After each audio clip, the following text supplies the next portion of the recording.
What up to my fellow rivals out there? This is the Rival Fantasy Week 5 waiver episode. I'm Neil Maligno, and I like to keep these episodes quick hitting for you. Now, if you want longer interactive content, go ahead and subscribe to the channel. You can catch our weekly live episodes, including our Sunday Start Sit live stream that kicks off at 11:30 a.m. EST every Sunday.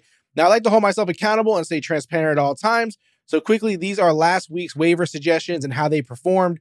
Keep in mind that players available on waivers are very dependent on your league size and settings. While I will mention some of the more obvious pickups to make, I also like to go deep with some suggestions. This way I cover many league sizes and different variations. I want to try to cover as much for everybody as I can. So last week at quarterback, I recommended Jameis Winston and Andy Dalton. Neither guy played. Both of their starters came back from injuries, Derek Carr and Bryce Young. These were deep league QB ads, as I mentioned on that episode anyway, so no harm there. Now, A-Chain finished at running back 5 in week 4. He had 27 fantasy points. That was one of my recommendations. The other was Zeke Elliott. He put up a dud versus former team, the Cowboys, by having less than 5 fantasy points.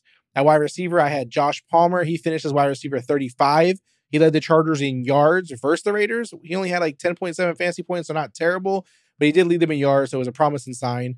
DJ Chark, as I feared, Bryce Young did return. Chark lost all his value. He had less than 5 fantasy points as well. Now at tight end, Donald Parham Jr., he actually got hurt on an end zone pass. He left the game, so he had no catches. And then Taysom Hill, I also feared this, but quarterback Derek Carr came back from the injury in week 4, limited the upside that I predicted for Hill if Carr did not play. All right, now let's move on to week 5 waivers. Now, if CJ Stroud is available in your league at this point, it's time to go ahead and level up that level of competition that you're playing with. If you don't, I'm going to go ahead and assume that when you play Madden, you do it on skill level rookie, so you can put up 70 points, get, crazy stats versus the computer. No judgment. Do your thing. I'm just saying that's kind of what you're looking like right now if you still have CJ Stroud available in your league. That's all I'm saying. In all seriousness, though, Stroud through 4 weeks is a top 10 quarterback with over 1,200 passing yards, 6 touchdowns, 0 interceptions. There's absolutely no world that we can live in where redraft leagues and Stroud being on waivers should be happening. Get him if he's still available. If not, it makes sense. I mentioned Baker Mayfield a couple weeks ago at Not So Obvious Lock of the Week, and here we are, still recommended for you to pick him up off of waivers. Mayfield is sitting at quarterback 14 with almost 900 yards passing, 7 touchdowns, and 2 interceptions. When your wide receivers are Mike Evans and Chris Godwin, it's probably honestly harder to be a bad quarterback than it is a good one, but Mayfield has flourished so far down in Tampa this season. Baker is a luxury to have on your bye week, or if your starting quarterback is dealing with injuries, so pick him up if you have an immediate need at quarterback. Jaleel McCollum got extra work in week 4 due to Javonte Williams' injury, and you love to see when a player is able to step right in and produce like that, with 7 carries, 72 yards, 3 receptions for 32 yards, and a touchdown. He opened up eyes, not only for fantasy football fans, but, for Bronco coaches as well. Head coach Sean Payton said Jaleel played really well. He mentioned that he was explosive in the run and pass game and that he'll continue to look at his role. Now, we don't know Javonte's injury status yet, so this is kind of a risky one. You could pick him up, get ready to use him at flex if Javonte misses any time. If he doesn't, if Javonte is back, then unfortunately you have to keep McClellan on the bench. Now, the curious case of Cam Akers and the Rams finally ended. We're all glad that's over with. And now we're kind of wondering, how are things going to shake out for him with his new team in Minnesota? In his first game as a Viking, Akers had 5 rushes, 2 receptions, total of 51 yards. Madison still controlled most of the work, but head coach Kevin O'Connell and Kirk Cousins both had positive words for Akers. I fully expect Cam's role to continue to grow, and the beauty of his skill set is that he doesn't have to take Madison's job for him to be productive. We've seen him have success before in the league. There's no reason to believe he can't do it again, especially now that he's finally out of Los Angeles. Cardinals rookie wide receiver Michael Wilson had his best game of the season in week 4, catching 7 passes for 76 yards and 2 touchdowns. Wilson's workload and production have been improving each week, so it's not like this just came out the blue. The Cardinals need as many guys with big playability as they can get, and it looks like they found a strong weapon in Wilson.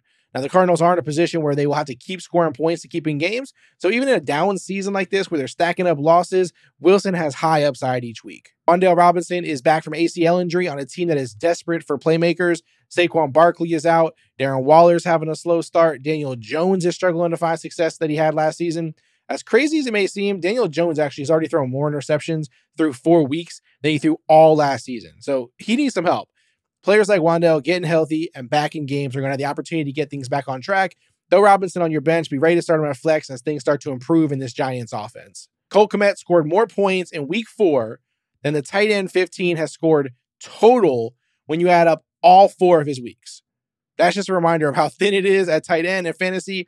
And when a player goes off like Kmet just did, you add him to your roster. Kmet had himself a game. He caught 7 receptions, 85 yards, and 2 touchdowns. We just got to hope that we can see more of this when playing teams not named the Broncos. Cole's success will bank a ton on how high of a level Justin Fields is playing at.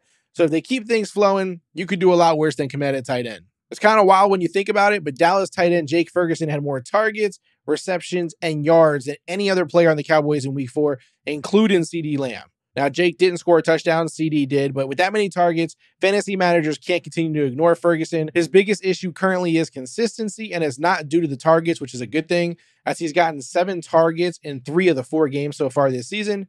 If he continues to catch them all like he did in week 4, we'll see higher yards and more opportunities for touchdowns rest of the season. That's it for today, guys. We wish you luck in week 5. You can go ahead and drop your questions here in the comments. Don't forget, if you're watching this and you made it this far, please go ahead and hit the subscribe button and like this video. If you're looking for more fantasy content, go ahead and subscribe to the channel. Watch more of the videos that we have up, or catch our Start Sit live stream every Sunday at 11:30 a.m. EST. You can also follow us on social media for the latest app updates, promos, and latest fantasy football news at Rival Fantasy on Twitter, Instagram, and TikTok. And of course, this video is brought to you by Rival Fantasy. If you go ahead and use that link in the description or download the app on your phone, use that link. When you do that, you'll get a deposit match up to $200 plus a $25 free voucher. Or we actually launched season-long fantasy this year. We would love for you to go ahead and try it out. Start a league today. Other than that, guys, that is it for today. I am Neil. This is Rival Fantasy Sports. We are out.